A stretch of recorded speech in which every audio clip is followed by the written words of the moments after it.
नमस्कार, आप देख रहे हैं इंडिया क्राइम एक्सप्रेस और भू माफियाओं का खेल। जी हां, मुख्यमंत्री योगी आदित्यनाथ के गृह जनपद में भू माफियाओं के हौसले इतने बुलंद हैं। अभी एक मामला बनगाई का था आज से 5-6 महीने पहले का, जहां पे एक गरीब व्यक्ति को, जो कि भीख मांग के और इधर उधर कबाड़ बीन के अपने परिवार की आजीविका चलाता था, जिसकी पत्नी भी कहीं पे बर्तन पोछा करके पैसे कमाती थी, उसके जमीन को खिला पिला के लिखवा लिया गया भूमाफियाओं के द्वारा, जिसकी शिकायत गुलरिया पुलिस में हुई, जिसके बाद मुकदमा भी पंजीकृत किया गया। लेकिन ऐसे बहुत सारे मामले मुख्यमंत्री योगी आदित्यनाथ के गृह जनपद में है, जहां पे भूमाफियाओं के द्वारा ऐसे कुकृत्य किए जा रहे हैं। जी हाँ, अभी ताजा जो मामला है ये जनपद गोरखपुर के गुलरिया थाना क्षेत्र के करमहा बुजुर्ग का है, जहां पे एक कपड़ा व्यवसायी सुभाष गुप्ता जी हैं, जिन्होंने एक जमीन लिया, जिसका दाखिल खारिज भी करवा लिया। उसके बाद भी उनके जमीन पर उनको कब्जा नहीं दिया जा रहा है। भूमाफियाओं के हौसले बुलंद है, तो उन्होंने कई बार समाधान दिवस में अपना एप्लीकेशन भी डाला, बहुत सारे समाधान दिवस पे। लेकिन कल उन्होंने एक एप्लीकेशन डाला है समाधान दिवस पे गुलरिया गोरखपुर में, कि निवेदन है कि प्रार्थी सुभाष गुप्ता पुत्र भगवान दास, ग्राम करमहा बुजुर्ग, थाना गुलरिया गोरखपुर का निवासी हूं। हम प्रार्थी अपनी औरत गुड्डी देवी के नाम से 2.5 डिसमिल मंतवर पुत्र बिंदेश्वरी से गाटा संख्या 940 में बनामा करवाया हूं, और वहां के भू माफिया रमेश व उमेश चंद्र, शैलेंद्र पुत्र रमेश व शिवम व मंटू पुत्र उमेश, ये लोग जबरदस्ती कब्जा किए हुए हैं मेरा जमीन में। पिलर पावा हुआ है और जमीन खाली करने को कहा गया, और उपरोक्त लोग मारपीट करने को तैयार हैं, जान से मारने की धमकी देते रहते हैं, और हमारे जमीन पे हमको काबिज नहीं होने दे रहे हैं। जिसके बाद से मजिस्ट्रेट साहब ने कानून को, पुलिस विभाग, राजस्व विभाग और पुलिस विभाग को मिलकर इनकी जमीन को, इनका कब्जा दिलाने के लिए लिखा गया है, कार्रवाई करने के लिए लिखा गया है। अब तो ये देखना है कि राजस्व विभाग क्या कार्रवाई करती है। लेकिन इस समय हमारे साथ सुभाष गुप्ता उपस्थित हैं, इनसे जानते हैं कब से ये मामला चल रहा है, क्या है, कैसे इनके जमीन पर काबिज दूसरा कोई भूमाफिया काबिज हुआ है, जबकि इनका पिलर पाया भी है।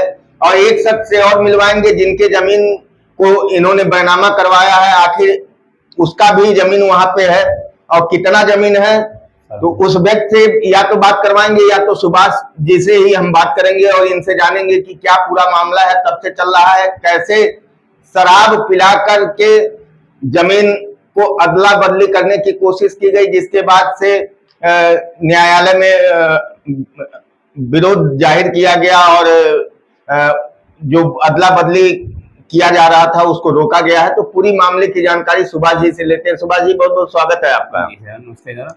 हाँ, क्या मामला कब से चल रहा है ये? सर 3.5 साल हो गया सर। कब रजिस्ट्री कराए थे? क्या हुआ, 27/9/21 को हम बनावा कराए थे, रजिस्ट्री बनावा कराए थे।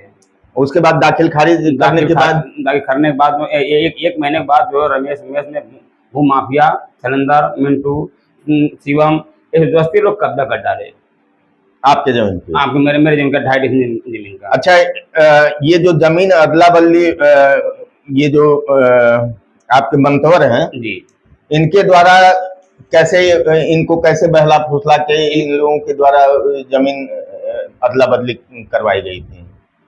कब करवाई गई थी?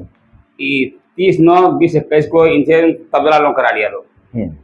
उसके बाद जो है 1 महीने बाद हमारा पीला पाक खड़ा था।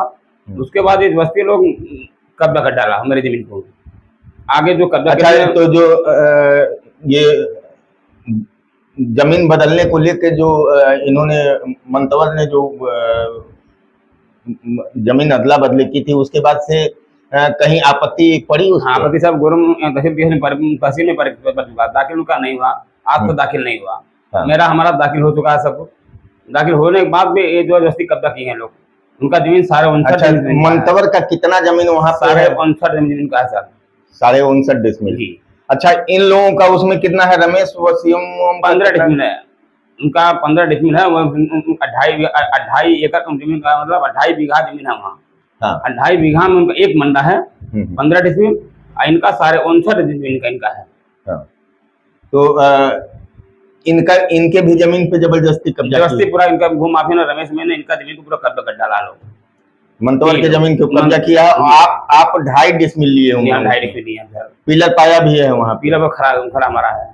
और अभी तक 3.5 साल, पौने 4 साल में अभी तक आपको का भी नहीं मिला, कब्जा नहीं मिल पाया है। आपने तहसील दिवस गए, कम में 20 बार तहसील दिवस गए, थाना दिवस में कम में 15-20-25 बार गए, उसके बाद जनता दरबार में करीब 25 बार गए। सर कोई मेरा सुनवाई नहीं हुआ। SP के आगे 25 बार गए, मेरा कोई सुनवाई नहीं हुआ। आज तक मैं उलझ रहे हैं, हम परेशान हैं। लेखपाल साहब कहते हैं कि हम क्या करें, हम जो है कहते हैं कि हम क्या करें, जब कानून साहब आएंगे तब कुछ करेंगे। हम जाइए उनसे राजभवन जाओ, वहाँ जो है जाके तुम अपनी करो। हम सर परेशान उनसे। लेखपाल साहब, आपको क्या लगता है कि लेखपाल की भूमिका इसमें क्या है? भूमिका उन्हीं का सर, वही कब्जा कराए हैं, वही उन्हीं का देन है कि आज तक गाड़ी फंसा हुआ है। उनके घर जाते हैं, जाने के बाद उन्हीं घर खाते पीते रहते हैं, उन्हीं की बात मानते हैं, वही करवाते हैं जितना कराते हैं। यानी लेखपाल की भूमिका इसमें संदिग्ध लग रही है। इन्हीं का है। तो ये पूरा मामला जो है ये करमहा बुजुर्ग का है। जी हाँ, करमहा बुजुर्ग का मामला है। ये जो जनपद गोरखपुर के थाना गुलरिया क्षेत्र में आता है, ग्राम सभा करमहा बुजुर्ग, जहाँ पे 2.5 डिसमिल जमीन बैनामा लेने के बाद, दाखिल खारिज होने के बाद भी 3.5 साल से पीड़ित घूम रहा है। ये मुख्यमंत्री योगी आदित्यनाथ के गृह जनपद में अगर जो भूमाफियाओं के हौसले इतने बुलंद है, तो अन्य जनपदों का क्या हाल होगा? भूमाफिया कितने सक्रिय होंगे और कैसे इन भूमाफियाओं को तोड़ा जा सकता है, इनको सबक सिखाया जा सकता है, ये तो राजस्व टीम और पुलिस विभाग बताएगी। लेकिन आज पीड़ित अभी भी दर दर की ठोकर खा रहा है अपने ही जमीन पे काबिज होने के लिए। तो ये आप देख रहे थे इंडिया क्राइम एक्सप्रेस, और ये गोरखपुर, जनपद गोरखपुर है, यानी मुख्यमंत्री योगी आदित्यनाथ का गृह जनपद। बने रहे हमारे साथ, देखते रहे इंडिया क्राइम एक्सप्रेस।